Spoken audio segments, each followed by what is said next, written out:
Bonjour à toutes et à tous et bienvenue pour cette nouvelle édition du journal de la rédaction. Toute l'actualité est près de chez vous. Ces derniers jours en images en 8 minutes, on démarre avec une information qui ne surprendra sûrement pas les parents. Les cartables des élèves sont de plus en plus lourds, un phénomène dénoncé depuis plusieurs années déjà par la FCPE, la Fédération des parents d'élèves, mais chaque année c'est de pire en pire. Et l'association le prouve d'ailleurs en effectuant régulièrement des pesées de cartables. Les chiffres sont parfois édifiants. Évidemment, ces sacs trop lourds engendrent des problèmes de santé, un risque pour la croissance et le dos des enfants. Toutes les classes sont touchées, de l'école primaire au lycée, mais c'est surtout au collège en 6e que le problème est flagrant, quand les élèves découvrent une nouvelle manière d'aller en classe. Selon la FCPE, le poids idéal d'un cartable, c'est 10% du poids de l'enfant. Explication recueillie par Vincent Vieillard. La posture des enfants. La posture, elle n'est plus du tout adaptée. Surtout que vous savez, chaque enfant, ils ont leur petit cartable, un sac à dos, et on va à l'école avec une seule languette posée sur l'épaule. Donc voilà, donc l'enfant marche un certain nombre de mètres, même d'une centaine de mètres, 200 mètres, 300 mètres, peu importe. Et on s'aperçoit qu'au fur et à mesure du temps, même sans sac, ils ont une posture qui n'est plus du tout adaptée. Donc ça fait que ça provoque des dysfonctionnements. On va vraiment parler des vertèbres, du dos, du positionnement sur les chaises. Enfin voilà, donc ça donne des gros problématiques médicales. On parle de transport également dans ce journal, puisque la MEL vient d'engager une démarche de révision de son schéma directeur des infrastructures de transport. L'objectif étant de redéfinir les orientations en la matière dans la métropole lilloise à l'horizon 2035. L'ambition surtout est d'attirer de plus en plus de population vers les transports en commun au détriment de la voiture, car les dernières études montrent que la part de la voiture continue de progresser dans nos habitudes de déplacement malgré les embouteillages, malgré la pollution. Le vélo non plus ne parvient pas à convaincre réellement les habitants de l'agglomération. La métropole européenne de Lille promet donc de rendre les transports plus agréables, plus faciles à utiliser d'ici 15 ans. Explication recueillie par Rémi Desremeaux.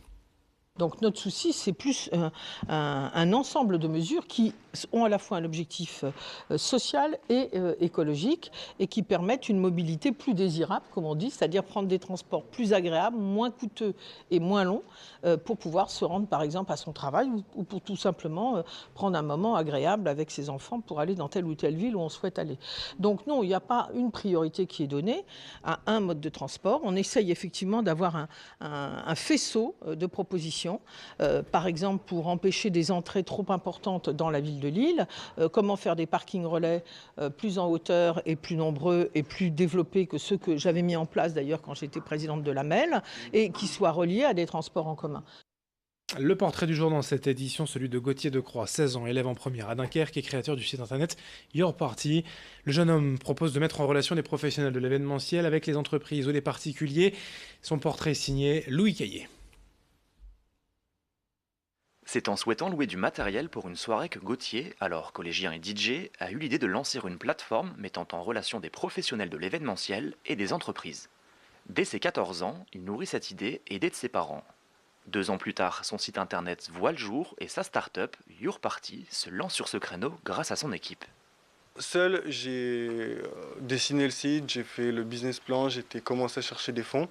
Et avec eux, en fait, on a construit toute la stratégie sur le fait de démarcher les prestataires. Et on commence à se tourner donc, sur la prospection des futurs clients. Mais pour l'instant, notre vrai objectif, c'est de faire venir un maximum de prestataires sur le site et que ça soit des prestataires de qualité. Hébergée au sein du réseau Entreprendre, la start-up de Gauthier bénéficie d'un accompagnement personnalisé. À ses côtés, 6 salariés, tous étudiants, cherchent des prestataires pour remplir un peu plus le catalogue. Objectif d'ici juin, avoir 5000 références sur le site. C'est pas une société, c'est une aventure et dans laquelle on pouvait aussi bien voir le côté entrepreneuriat, la nouveauté, puisqu'on fait partie également on accompagne le lancement de la start-up. C'est pas tous les jours qu'on est dans une start-up et qu'on nous laisse entre guillemets le libre cours à l'imagination et tout ça. Ça dépend si tu passes un festival, par étudiant ou pas. Parfois moins que 50 €. Le fait d'être dirigé, chapeauté par un petit jeune, finalement, qu'est-ce que ça te fait? Moi, ça me gêne pas plus que ça, en fait. La discussion, elle vient naturellement et on peut nous donner nos idées à Gauthier et tout. Il est là pour écouter. Donc, c'est pas un souci.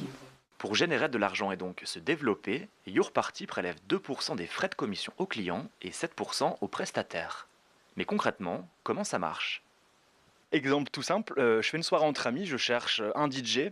Une fois que je suis sur ta plateforme, comment je fais pour me mettre en relation avec ce dernier? Alors c'est tout simple, vous allez sur rechercher un prestataire, donc tout simplement vous allez choisir la catégorie DJ.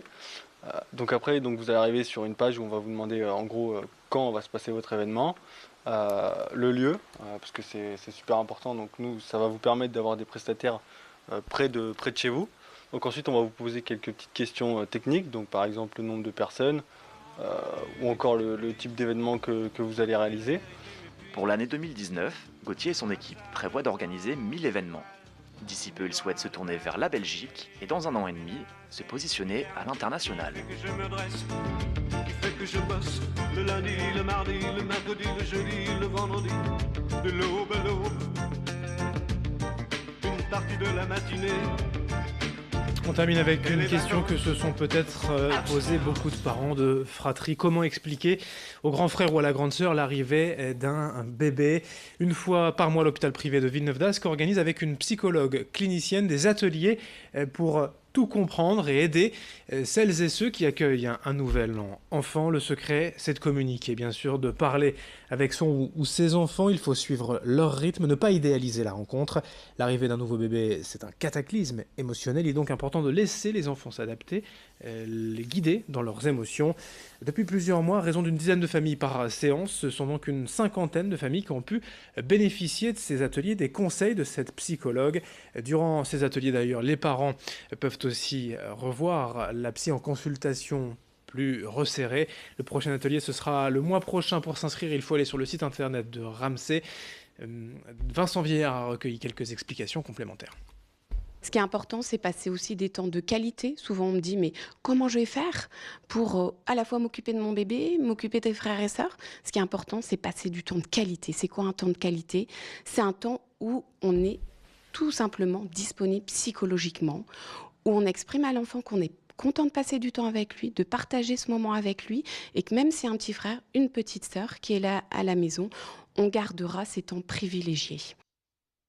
Fin de cette édition, merci à vous de l'avoir suivi et merci de votre fidélité. Dans un instant, d'autres infos à suivre.